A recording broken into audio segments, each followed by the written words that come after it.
Hey friends, Lori here. I'm back. I'm here to do my end of December reading wrap up. I did have a stats video go up before this, so if you're all about the stats, you should go check out that video. But I was going to talk about the books in this video, and then I'm definitely going to change the way I do my stat videos going forward, but my spreadsheet is not being used yet. So let's dive into it. I was able to read 14 things in the second half of the month, which definitely has helped my reading slump specifically. You will notice a lot of these things were shorter, but that still works for me. Still works. We're still happy about it.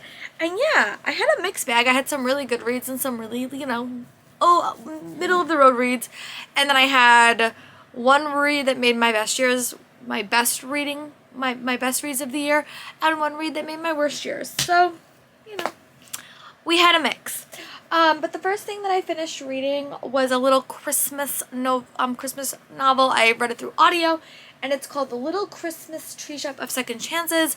And I read a couple of books by this author, so I'll put it over here. It's by Donna Ashcroft, and here's the photo. It's just a really, really cute short, a Christmas story set at a tea shop, and it follows this main character. Her whole goal is to be a chef, and she is sort of dealing with that. There's a lot of Christmas drama. There's a romance subplot. I thought it was super cute. I liked it. Definitely these books are more self-discovery with a romance side plot, but I liked it. I gave it 3 stars, and I would definitely read more by this author when it's seasonally appropriate. They have some summer ones. They have a lot of winter and winter ones. So yeah, I was pleasantly surprised. I liked it, and I gave it 3 stars. And then the next book that I picked up was A Magic Steeped in Poison by Judy I. Lin. This was for the Reindeer Readathon, and I really like this book. I gave it 4 stars. It's a series I definitely want to keep going with, but you basically follow this main character named Ning. She just lost her mother, and she feels incredibly responsible for the death of her mother because she gave her mom the tea that she drank that poisoned her. Her sister's also really sick, so she winds up going to a tea competition to sort of be crowned the best tea worker of the land in hopes that if she does this, she will get help for her sister who is really, really sick. It is a quest story. It's an adventure. It's a competition story. I really liked it. I gave it 4 stars. I thought that the elements of the story were super fun, and I just love the mythology as well. And it was great. I thought the plot was really, really fun. I thought the characters, even though it was a really, really small cast of characters, I enjoyed them all. I'm dying to read book 2 because it left off on a cliffhanger, and we're getting more point of views in book 2. And if you know anything about me, I love a good fantasy story that has multiple POVs because I think you learn a lot about the world. I liked it, and I gave it 4 stars. And this cover worked great for the Reindeer Readathon. It was for read a book with a cover that's reminiscent of your favorite season. This worked for summer, so I'm really happy about that. And then the next book that I picked up was Lore Olympus, Volume 3. I caught up on the Lore series. I liked all of these. I think the highlight is definitely the art style for me. This one did deal with the aftermath of a lot of harder topics, like sexual assault has been a conversation throughout this whole series, but I liked it. I really enjoyed it. Definitely upper, I feel like I'm reading Percy Jackson, but for adults, and I just love the art. I love Hades as a character. I just do, and it's a great read. I would definitely go into it and try to binge read them if you can, because I think it's really, really effective, and I'm really excited for Volume 4. We got to meet some new characters, and there was that really important conversation about consent that I was super excited for. And then I picked up a book that's been on my TBR since 1999. I'm literally not even joking. Maybe not. Maybe early 2000s. But I picked up The Demon King by Cinda Williams Chima. This is the first book in the Seven Realms novel, and I liked it. I think that I struggled a little bit with this book. I think I was reading it because I did not want another year to go by for me to not read this series, but I enjoyed it. It's very much a high fantasy novel. Her other series that I read was it felt more like a modern world with magical elements, and I love that series. It's the Warrior Air series. This one was okay. I do want to read book 2 and see how I feel, but it was fun. I liked it. Definitely older YA, obviously. This came out in... When did this book come out? This book came out in 2009. So it's been out for a while, and I just had never picked it up. But I do want to keep reading the series, and I do want to definitely get to the other series, but this was a starting point. I gave it 3 stars. I am willing to continue. The book just was not my favorite of all time, I'll say that. But it was still good, and I'm happy that I actually started the series. Next book that I wrapped up was another series ender, and that is Battleborn by Amy Kaufman. This is the final book in her Elemental series, and I enjoyed this. Again, it was kind of like a middle of the road book. It was a nice conclusion. I felt that all the characters had a moment to shine. I love Amy Kaufman's writing style, to be very honest. I think she's just a whiz. And this was like a very quick paced series. Every book was a little bit different. This book definitely sort of showed the complexities of war and how to like compromise.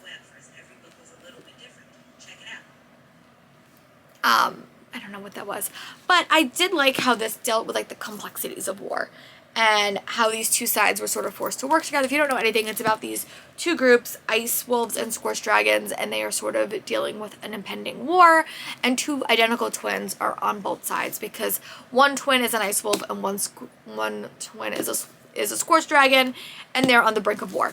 I liked it. I gave it 3 stars, and I definitely am excited to make more progress on Amy Kaufman's Blacklist this year. The next 2 books that I read, I think were definitely my least favorite. I wound up reading 2 Nancy Drew stories in the Nancy Drew Diary series. I read The Arctic Star and Strangers on a Train. I will attach photos here.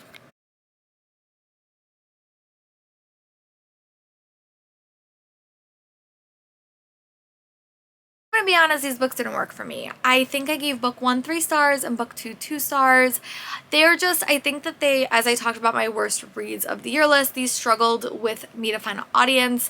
I didn't know who their audience was. I didn't know who they were pitching their story to, and it just felt a little bit lackluster. Like, I felt like I didn't care about the characters because I didn't know who they were writing to. I don't know if these kids are supposed to be kids, adults, middle grade. It felt like it lacked an audience, and the characters really felt like they were two-dimensional and didn't really have any characteristics. Maybe that's just the nature of how Nancy Drew was written. I don't know, but I didn't like it.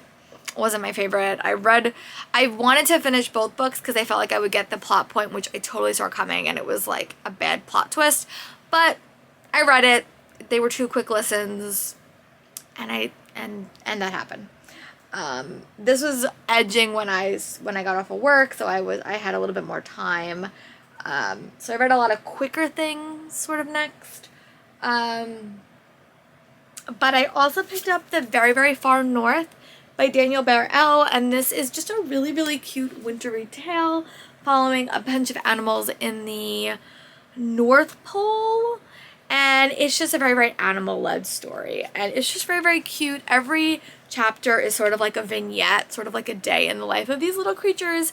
And there's a moral, and I felt like someone, I think Mackie from Alexa Love Books, said it was like Winnie the Pooh, but in like the Arctic. And I agree. It's just very, very cute. I think every chapter sort of has him meet a new character, and every character has like a lesson. There was one chapter where they like meet a young girl, and there's a sequel that I will definitely try to get my hands on, and it has really, really cute illustrations. I'll try to get you one that's not too spoilerish. There's also like really important conversations about consent and like relationships and stuff like that, and like friendships that I really liked, and I just thought it was super cute. If you have younger kids, this would be a great bedtime story in the wintertime, because every chapter is about like 10 to 15 pages, so it would be a nice like bedtime story for your kids. But I liked it, thought it was cute, and I just liked his writing style, so it was adorable. I gave it 3.75 stars, and I would definitely keep reading this series in the future. And then the next book that I read was a reread for me. I reread this on Christmas Eve, and that is The Van Beekers of 144th Street. This was a 5-star read for me, and this book is just very, very cute. It's the start of a series, a 6-book series by Karen Van Glazer. This is the first book that's set right around Christmas, when this New York City family is about to get kicked out of their apartment by their mean landlord, and the 6 kids decide to team up to try to make sure that they don't get kicked out. And it's a very, very cute story, definitely Ebenezer Scrooge inspired, and there's 6 more books, so like you can see them in different seasons and see them in different parts of life. I like this book because I felt like every character got a nice not enough page time. I feel like you got to know all the characters, and then when you go forward in the series, you sort of see how their relationships progress. The parents have a very, very prevalent role in the series as well, which is rare, but also found family is a very, very strong plot point in this whole series as well.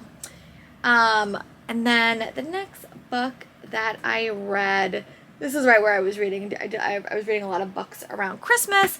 I read Aggie Morden Mystery Queen, The Body Under the Piano by Martha Jocelyn. This is a retelling of Agatha Christie's, and sort of unlike the Nancy Drew stories, this one I enjoyed. I gave it 3 stars, and it's just like a tale that Agatha gets caught up in when a body is found at her dance factory, and she has to work with Poirot, a new boy, to sort of save the day. And it was a very, very cute read.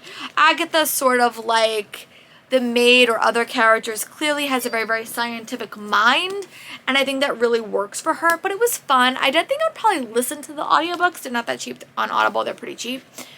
Or any other service. They probably would be cheap as well. But yeah, it was fun. It didn't like blow my mind, but it definitely made more of an impression on me than like the Nancy Drew series. So I would definitely read it. I got this rec where I saw Gavin Hallett and I picked it up, so I liked it. It was fun, and it was a better adaptation than most of the other adaptations I've read this year, so this was a highlight. Another book that I listened to was Death and Croissants by Ian Moore. I will attach a photo.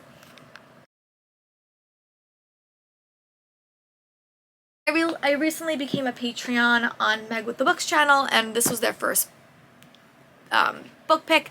This was a cozy mystery led by a man, and I've never really read that before. It's set at like an inn, and his chicken dies, and then a guy goes missing. It was okay. I just didn't love him as a narrator, and I just felt like a little bit not as connected to him. But it was fun. I might check out book 2. The audiobook was very, very interesting. I liked it. Did I love it? No, but it was a new cozy mystery series that I started, and again, I'm just trying to find some more. I actually have a haul. I bought like 5 of them this week from Pango, so I might, you know, buy a couple more of those and do a reading vlog for you all. But it was a fun read. Not a new favorite, but it was a good audiobook. I was doing when I was like doing errands during the holiday season, and it worked. And then the next book that I picked up was Last But Not Least by Elaine Brady. This is the second book in the Dr. Kate Vet Mystery series. This is set right around like New Year's Eve, and I love this. This is like a 4-star read for me, and you basically follow this vet as she is, you know, she gets involved in a murder, and she sort of has to like figure out who killed this person, as all cozy mysteries do. But the backdrop is this snowy New York town, the vet office, and her putting her nose where it does not belong. There was no romance in this one, which I liked. Normally, if you read a cozy mystery series, romance is always present and accounted for. She actually broke up with her boyfriend in this one, so I didn't feel the romance connection. It's also the second book, so I would like to go back and read the first book, but it was fun. It was enjoyable. Probably my new favorite cozy mystery series I found this year, for sure. And this was a 4-star read. One of my only 5-star reads of the month, I actually had a couple earlier, but and not for rereads, was Bruce Van Beekers. I picked up Shady Hollow by Juna Blake. This is a murder mystery set in a forest. I really like this one. I gave it 5 stars. Monica Kim said it's sort of like if like you go to Zootopia and there's a murder mystery because all the characters are animals.